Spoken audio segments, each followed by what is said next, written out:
कांदा दर प्रश्नी शेतकऱ्यांचा एल्गार. कांदा भावामध्ये घसरण होतीये. सतत कांदा भावात घसरण होत असल्यानं कांदा दर प्रश्नी शेतकऱ्यांचा एल्गार.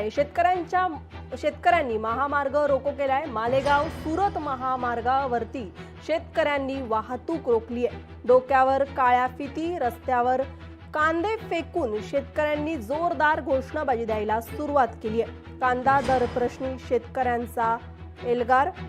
डोक्यावर काळ्या फिती आणि रस्त्यावर कांदे फेकून सरकार विरोधात जोरदार घोषणाबाजी द्यायला सुरुवात केली आहे. सतत कांद्याचे दर पडत असल्यामुळे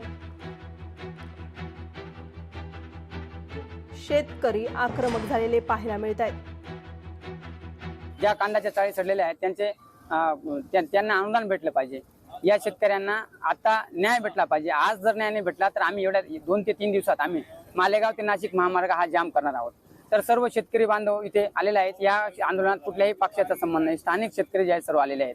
तर सरकारने याची लवकरात लवकर नोंद घेऊन सर्व शेतकरी बांधवांना न्याय द्यावा ही सरकारकडे विनंती. शेतकरी हा पीक कर्ज काढून आहे, बायकोचं सोनं ठेवून आई वडिलांची हे करून आज तो कर्ज काढून कांदा लावत आहे. आणि त्या ठिकाणी जर अशा कवडीमोल भावाने जर कांदा विकला जात असेल तर यापुढे देखील शेतकऱ्यांच्या आत्महत्या वाढतील. ही याची देखील सरकारने दखल घ्यायची आणि यापुढे कुठलेही आंदोलन उद्रेक प्रमाणात जर झालं तर त्यासाठी संपूर्णपणे फडणवीस सरकार हे जबाबदार असेल.